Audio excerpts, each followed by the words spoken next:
کیا قربانی گھر کے ہر صاحب نصاب پر الگ الگ واجب ہے یا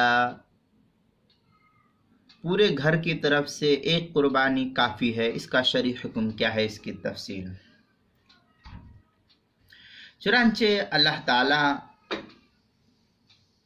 نے انسان کو جو مال دیا ہے، اس مال کا حکم اور حق یہ ہے کہ جس جس کو مال اللہ نے دیا ہے ان سب کی طرف سے یہ قربانی لازم ہے۔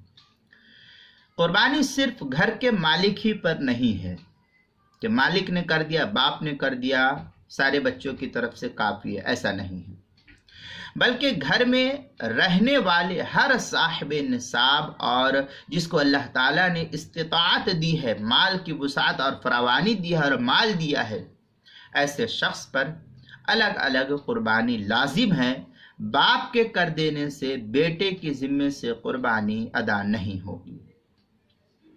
ہدایہ وغیرہ کے اندر ہے الاضحیۃ واجبۃ علی کل حر مسلم مقیم موسر فی یوم الاضحیہ عن نفسہ۔ یہ ہدایہ کی عبارت ہے، چوتھی جلد صفحہ 443 پر اس کو نقل کیا۔ خلاصۃ الفتاوی میں اسی طریقے سے حضرت امام ابو حنیفہ رحمۃ اللہ علیہ کا قول نقل کیا، الموسر اللہ قال ابو حنیفہ رحمہ اللہ الموسر الذي له 100 درہم او ارید یساوی 200 درہم سوى المسکن والخادم والثياب التي يلبسه۔ اس طریقے کی عبارت بڑی تفصیل ہے وہاں، خلاصۃ الفتاوی الفصل الثانی نصاب الاضحیہ، چوتھی جلد صفحہ 309، جو امجد اکیڈمی لاہور کا چھپا ہوا نسخہ ہے، اس کے اندر۔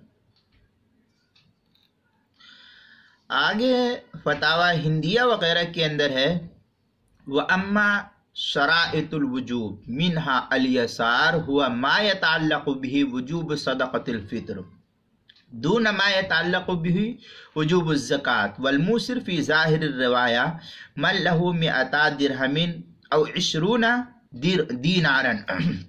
اس طریقے کی عبارت بڑی تفصیل سے فتاوی ہند کے اندر نقل کی ہے۔ الباب الاول، اس کی 5ویں جلد فتاوی ہندیہ کی 292 صفحہ 92 صفحے پر، جو زکریا بک ڈپو دیوبند کا ہندی نسخہ ہے، اس کے اندر۔ اسی طریقے سے بحر الرائق کے اندر جو زکریا بک ڈپو دیوبند کا، اس کی 9ویں جلد 318 صفحے پر بھی اس کو نقل کیا ہے۔ کتاب النوازل کی 14ویں جلد صفحہ نمبر 490 اور 491 پر بھی اس کو نقل کیا ہے، وہاں بھی آپ اس کو دیکھ سکتے ہیں۔